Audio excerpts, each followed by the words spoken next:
देखिए, आज हम ये देखना चाहेंगे कि charge phloem through a circuit,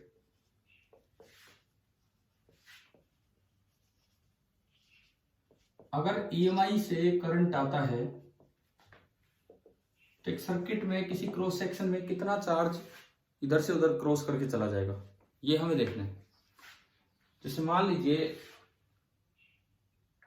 कोई भी लूप है और इसमें कोई बैटरी नहीं है, इस तरह से ये इसका एक्सिस है। This is a conducting loop.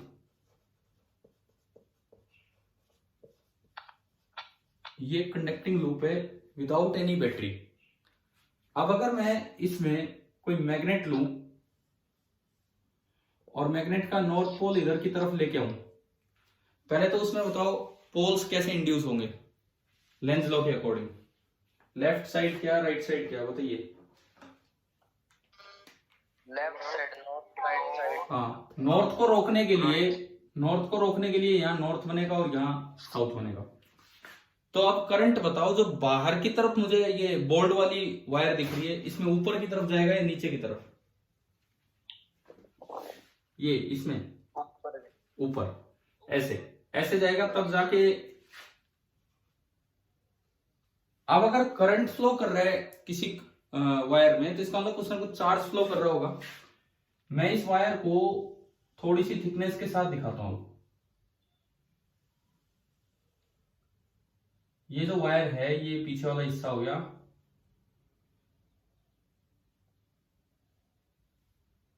इस तरह से। तो ये इसमें कोई मान लो पॉजिटिव चार्ज चल रहा है, तो करंट ऊपर गया तो इसका मतलब पॉजिटिव चार्ज भी ऊपर ही जा रहा होगा।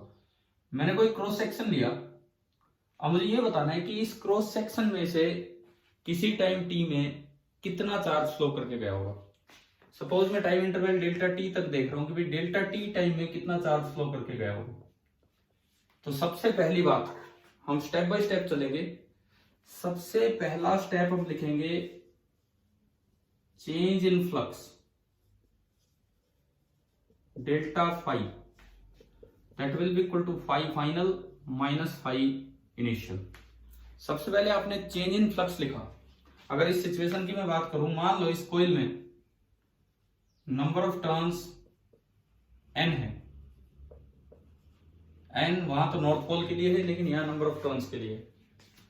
तो जो फ्लक्स फाइनल होगा that will be n into B final into area of the coil, और जो फ्लक्स इनिशियल होगा that will be n into B initial into area of the coil. कारण कि भाई एरिया चेंज नहीं हो रहा है, थीटा भी चेंज नहीं हो रहा है, इसकी वजह से फील्ड लाइन सीधी बनेगी। एरिया भी आगे मान सकते हो आप परपेंडिकुलर, तो दोनों के बीच का एंगल हो गया 0 डिग्री। बी और ए के बीच का एंगल 0 डिग्री, तो फ्लक्स होता है बी डॉट ए, यानी कि B into A into cos 0, B into A into कोस 0, और एन टर्न से तो एन से मल्टीप्लाई हो गया। लेकिन ये मैग्नेट मूव कर रहा है तो उससे बी की वैल्यू चेंज होगी। शुरू में मैग्नेट दूर था तो बी इनिशियल कम होगा, बाद में मैग्नेट पास आ गया तो बी इनिशियल ज्यादा होगा। तो ये हमने निकाल लिया चेंज इन फ्लक्स। मान लो टाइम टेकन, इस चेंज को होने में जो टाइम लगा वो है डेल्टा टी, हमने बोल दिया ऊपर ही। क्या मतलब, अगर ये मैग्नेट v स्पीड से आ रहा है, अगर ये मैग्नेट एक कांस्टेंट स्पीड v से लाया जा रहा है, तो इसका ये मतलब है कि इनिशियली ये मैग्नेट यहां था, फाइनली ये मैग्नेट यहां है, और इस डेल्टा टी टाइम में इसने जो डिस्टेंस कवर की होगी that will be equal to v into delta T. मतलब अगर कांस्टेंट स्पीड से मैग्नेट को लाया जा रहा है तो इस डेल्टा टी टाइम में इसने डिस्टेंस कवर कर ली v इंटू डेल्टा टी। चलो ये डेल्टा फाई हो गया, डेल्टा टी हो गया। ईएमएफ इंड्यूस्ड, ईएमएफ इंड्यूस्ड क्या फॉर्मूला है, फ्लक्स रूल, फैराडेज लॉ। हाँ, वो डेल्टा बोलो चाहिए यहाँ पे, एवरेज वैल्यू हम लेके चल रहे हैं, delta phi by delta T. आपका ईएमएफ इंड्यूस्ड आ गया delta phi by delta T. अब अगर यहां से मैं करंट इंड्यूस्ड निकालूं तो उसके लिए मुझे ये लिखना होगा, let resistance per unit length. ये आरपीयूएल का मतलब समझ रहे हो आप क्या लिख रहा हूं मैं? रेजिस्टेंस पर यूनिट लेंथ हमने माना इस कंडक्टिंग वायर का लेमडा है, और इसका जो रेडियस है इसका जो रेडियस है वो मैंने मान लिया स्मॉल आर है, तो इसकी टोटल लेंथ कितनी है, पूरी लेंथ।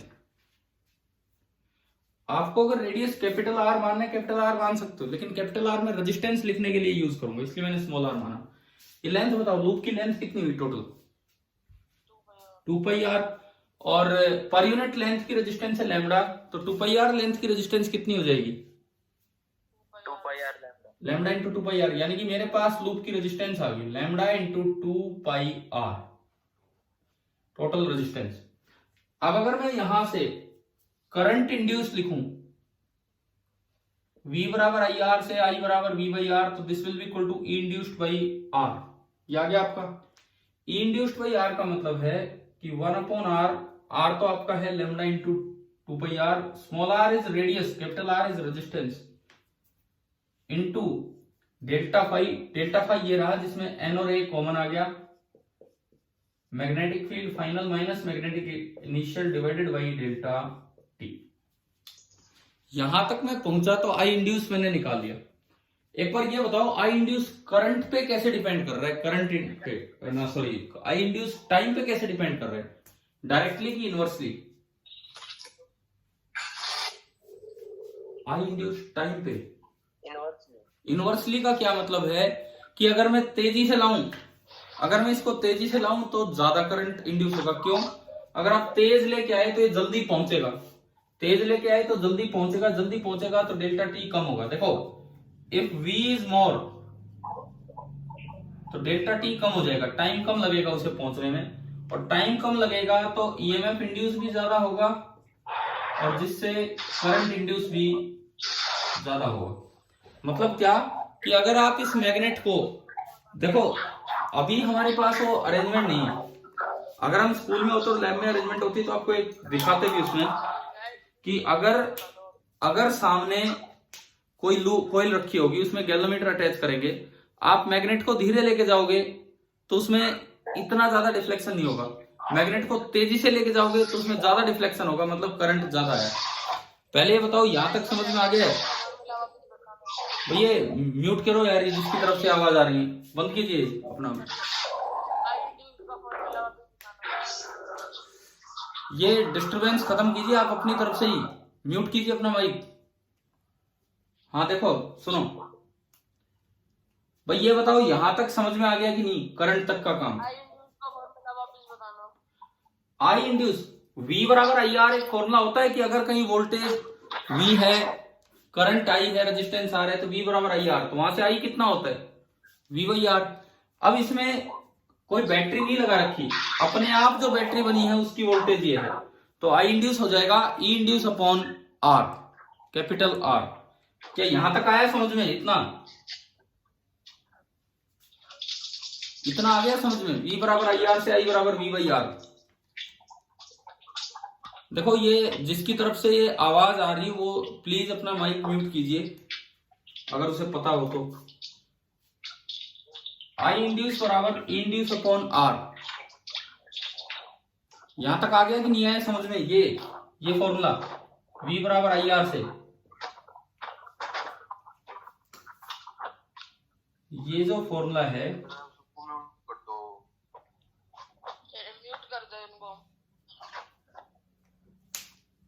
क्या कह रहे हो? दोबारा बोलो, क्या कह रहे हो? आवाज नहीं सुनाई दी मुझे। किसको?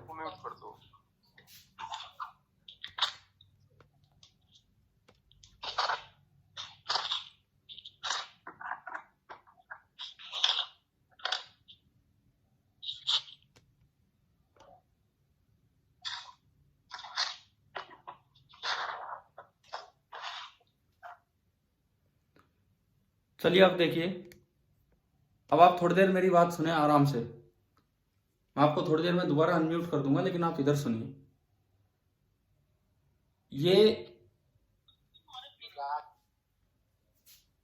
ये जो सिस्टम है,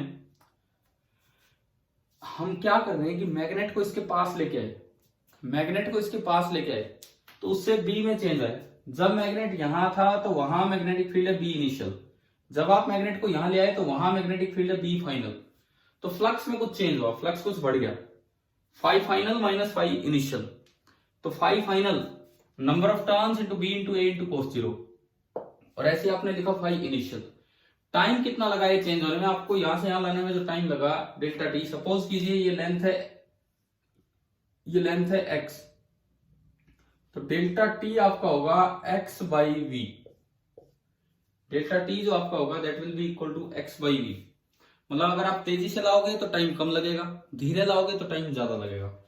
तो टाइम टेकन है delta T that is equal to x by V. अब ईएमएफ इंड्यूस का जो फैराडे वाला फॉर्मूला है that is delta phi upon delta T, तो मैंने इसको यूज किया आगे। करंट होता है ई बाई आर, कैसे, V बराबर आई आर एक इक्वेशन है, अगर बैटरी लगा रखी होती उसकी वोल्टेज होती तो हम वो पुट कर देते, लेकिन यहां अपने आप ईएमएफ जनरेट हुआ है, वही वोल्टेज का काम करेगा। तो आई इंड्यूस बराबर हो गया ई इंड्यूस अपॉन आर, ये आपका आया करंट इंड्यूस बराबर ई इंड्यूस अपॉन आर।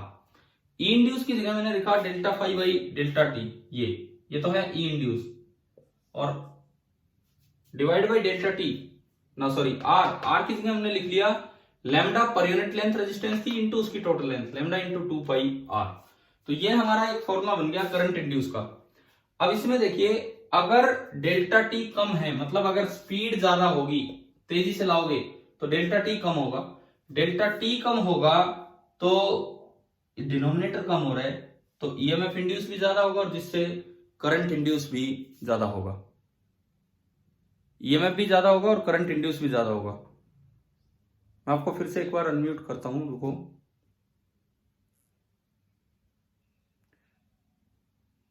हाँ जी भाई, एक बार ये बताओ क्या ये समझ में आ गया यहां तक? आर बताते हुए आर कैसे निकाला, ये आर कैसे निकाला? हाँ। ये तो पीछे भी एक क्लास में हो चुका है। हमने माना कि इस मटेरियल की, इस वायर की resistance per unit length lambda है, यानी कि इसकी यूनिट लेंथ की रेजिस्टेंस लैम्डा है, और इसकी टोटल लेंथ है कितनी, टोटल लेंथ इसके रेडियस को देख के बताओ 2 पाई आर। तो अगर एक की रेजिस्टेंस लैम्डा है यूनिट लेंथ की, तो 2 पाई आर की कितनी हो जाएगी, 2 पाई आर की लैम्डा इनटू 2 पाई आर। बस, तो यही लिखा है मैंने टोटल रेजिस्टेंस। अभी बताओ कि आपको आई इंड्यूस तक निकालना आ गया कि नहीं, कैसे निकाले? ठीक है, अब जो हमारा इससे एक स्टेप आगे जाना है हमें, भाई ईएमएफ तो अभी तक निकालते रहे, उससे करंट निकाल लिया, अब उससे एक स्टेप आगे जाना है कि चार्ज फ्लोन कैसे निकालें। अब वो देखो, इस एरिया ऑफ क्रॉस सेक्शन में से मुझे निकालना है कि कितना चार्ज फ्लो करके चला गया डेल्टा टी टाइम में, कितना चार्ज फ्लो करके चला गया डेल्टा टी टाइम में। मैंने माना कि delta Q amount of charge इधर निकल गया, suppose delta Q amount of charge delta T time इधर निकल गया, तो जो आई होगा, आई इंड्यूस, मैं इसको लिख सकता हूं charge phloem per unit time. बताइए क्या आई इंड्यूस का फॉर्मूला समझ में आया? क्या लिखा हमने, charge definition of current use की और कुछ नहीं। I induced is equal to delta Q by delta T. Clear हो गया कि नहीं ये वाला? इसमें कोई डाउट है इस फॉर्मूले में? ठीक है, यहां से delta Q that is equal to I induced into delta T, I induced into delta T. अब आई इंड्यूस होता है E induced by R, E induced by capital R into delta T, और ई इंड्यूस होता है delta phi by delta T. तो 1 by R मैंने अलग किया, delta phi by delta T और इंटू डेल्टा टी। एक बहुत बड़ा रिजल्ट ये सामने आ रहा है कि डेल्टा टी कट गया। मैं बताता हूं इसकी इंपॉर्टेंस क्या है। और मेरे पास डेल्टा क्यू का एक फॉर्मूला आ गया, डेल्टा फाई अपॉन आर, जो हम सीधा याद रखेंगे चार्ज फ्लोन के केस में। डेल्टा क्यू का एक फॉर्मूला आ गया, डेल्टा फाई अपॉन आर। देखिए सुनो, क्या चार्ज फ्लोन डिपेंड नहीं करेगा टाइम पे? क्या कह रहे हो, दोबारा बोलो। सर चार्ज फ्लोन टाइम पे डिपेंड नहीं करेगा? हाँ बिल्कुल नहीं करेगा। क्यों नहीं करेगा वो भी अभी समझाता हूं। इससे देखो, एक तो फॉर्मूला याद रखना है कि charge flown delta phi upon R resistance, और दूसरी बड़ी बात जिस पे हमारा ध्यान जाना चाहिए कि करंट डिपेंड कर रहा है लेकिन चार्ज डिपेंड नहीं कर रहा है, इंडिपेंडेंट ऑफ टाइम। अब इसका कारण सुनो, इंडिपेंडेंट ऑफ टाइम क्यों है, इंडिपेंडेंट ऑफ टाइम क्यों है, इसका कारण सुनिए। अगर आप तेजी से ले आए तो आपको यहां से आने में कम टाइम लगा, अगर आप तेजी से लाए तो यहां से आने में कम टाइम लगा। स्ट्रॉन्ग करंट बनेगा, करंट स्ट्रॉन्ग बनेगा लेकिन कम टाइम के लिए फ्लो करेगा। ज्यादा करंट बनेगा लेकिन कम टाइम के लिए फ्लो करेगा। अगर आप इसे धीरे लेके आ रहे हैं तो आपको यहां से आने में टाइम ज्यादा लगेगा, तो ज्यादा देर तक करंट इंड्यूस होगा। जब तक आप यहां से यहां लाते रहेंगे तब तक करंट इंड्यूस होगा। अगर आप तेजी से लाए तो स्ट्रॉन्ग करंट इंड्यूस हुआ, ये हमने देख लिया यहाँ। लेकिन जल्दी आ गए तो बहुत कम देर के लिए करंट आया। एक तो ज्यादा करंट, मान लो 5 एम्पियर का करंट एक ही सेकंड चले, एक तो 5 एम्पियर का करंट एक ही सेकंड चले, और एक बार आप धीरे धीरे लेके आ रहे हैं तो उसमें 1 एम्पियर का ही करंट बना, लेकिन आपको यहां से यहां जाने में 5 सेकंड लग गए। तो बताओ क्या चार्ज फ्लो में कोई फर्क पड़ा? एक तो 5 एम्पियर का करंट केवल 1 सेकंड तक फ्लो कर रहा है, और एक 1 एम्पियर का करंट 5 सेकंड तक फ्लो कर रहा है। दोनों ही केस में चार्ज फ्लो तो 5 कूलम भी है ना। समझ में आ गया क्यों ये चार्ज फ्लो टाइम पे डिपेंड नहीं करता है? मैं फिर बताता हूं, अगर आप तेजी से लेके आओगे इसे, अगर आप तेजी से लेके आओगे इसे तो करंट स्ट्रॉन्ग होगा, लेकिन जल्दी यहां पहुंच गए तो कम देर के लिए करंट आया। बस मुझे यहां से यहां लाना है, उसके बाद रुक जाना है। तो कम देर के लिए करंट आया, कम देर के लिए ज्यादा करंट आए, ज्यादा देर के लिए कम करंट आए। अगर प्रोडक्ट सेम है तो चार्ज फ्लो सेम होगा। तो इसीलिए charge flow independent of time है। इस तरह की कंसेप्चुअल बातों पे आप ज्यादा ध्यान दिया करो यार। न्यूमेरिकल 12th में ज्यादा आते हैं, न्यूमेरिकल जो होते हैं वो 12th में ज्यादा आते हैं, 11th 12th में। आपके लेवल पे जो एनटीएससी पेपर उसमें कॉन्सेप्ट्स, आधा पेपर कॉन्सेप्ट्स पे रहता है, सीधे सीधे इस तरह से पूछा जाता है। चले तो अब मैं उस क्वेश्चन पे चलूं जो एक बच्चे ने डाउट के रूप में भेज रखा था। क्या ये आ गया हो तो यहां तक समझ में? ठीक है, आप लोगों ने वो क्वेश्चन पढ़ लिया था? क्या था? देखिए,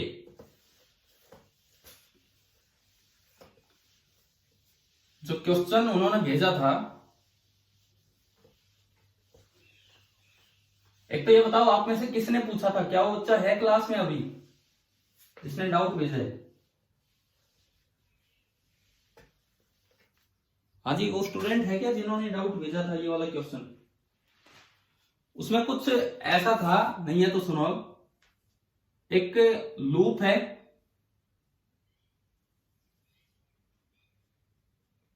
एक इस तरह का कोई एक सर्कुलर लूप था, कंडक्टिंग सर्कुलर लूप, और उसके बीच में एक मैग्नेट यूं रखा हुआ था सेंटर पे ऊपर की तरफ, मतलब इस तरह से दिखा रखा था सेंटर पे, और उसका मैग्नेटिक मोमेंट एम बोल रखा था, मतलब जिसको हम पीएम बोलते थे बार मैग्नेट के टाइम, पीएम या एम, वो एम है यहाँ पे, ये था। साइड में देखने के लिए कि करंट आया कि नहीं, इसमें एक गैल्वेनोमीटर कनेक्ट कर रखा था, उसमें डिफ्लेक्शन वगैरह हो जाएगा। लूप का रेडियस ध्यान है क्या कितना दिया था? इस लूप का रेडियस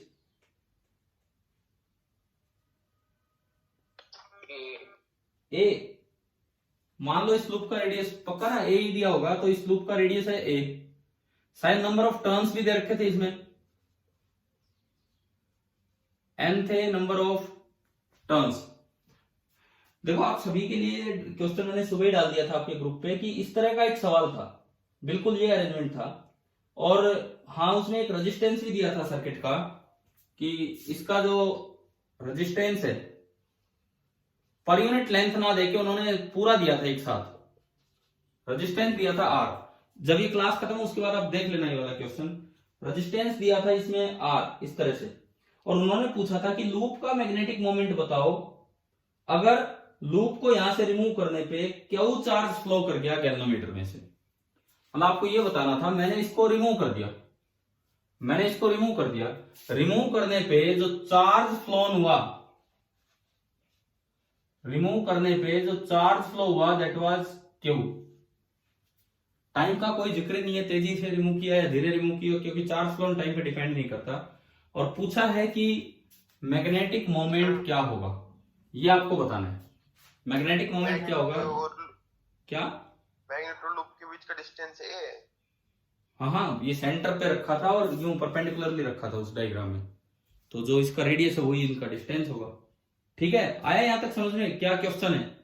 यस सर। जब मैग्नेट यहाँ है तो उसकी फील्ड लाइंस इस लूप को क्रॉस करके जा रही होंगी, और जब मैग्नेट रिमूव कर दिया तो फील्ड लाइन क्रॉस नहीं करेंगी, तो इसका मतलब फ्लक्स चेंज हो गया, और फ्लक्स चेंज हो गया तो करंट फ्लो करेगा, तो चार्ज आएगा।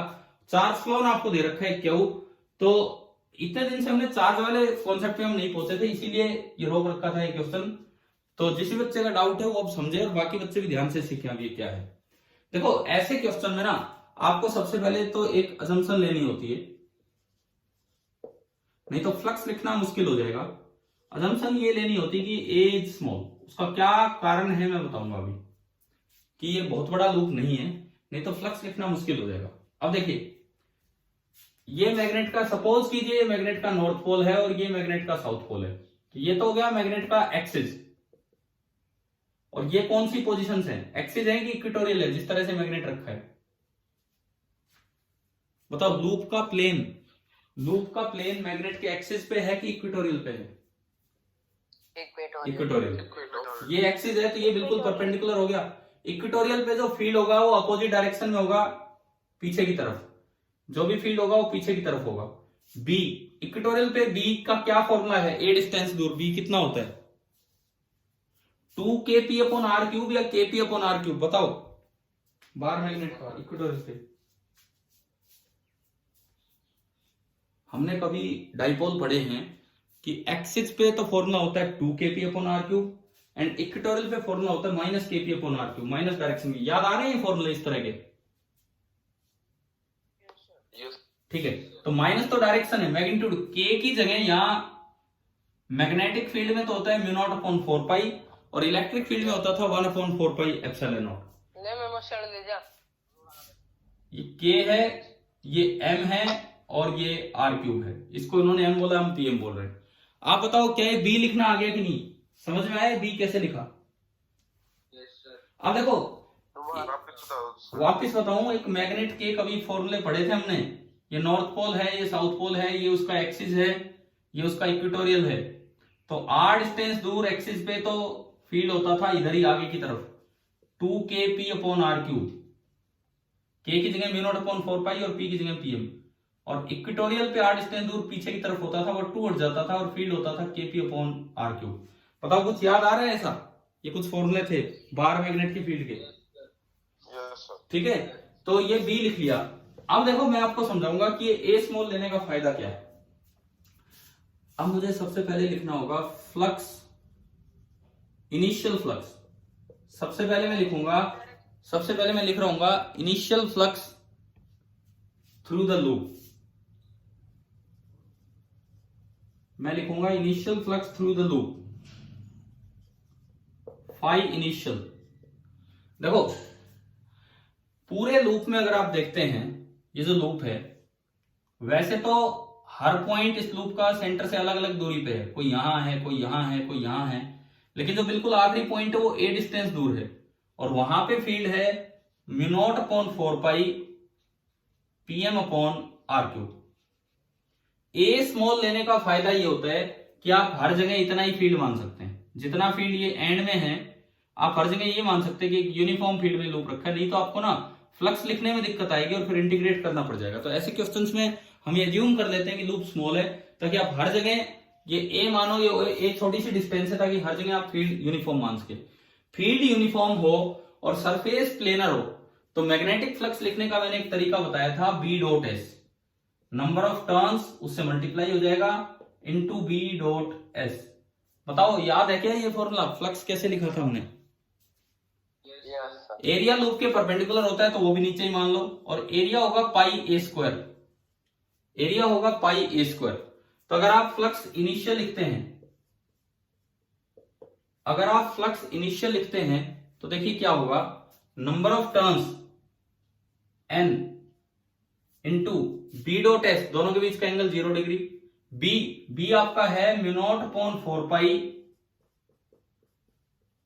PM upon R cube. S R नहीं, ये क्या था, ए क्यूब। ये जो बी था ए डिस्टेंस दूर, ये आपका होगा ए क्यूब। तो यहां पे ये ए क्यूब होगा इंटू पाई ए स्क्वायर इंटू कोस 0 डिग्री।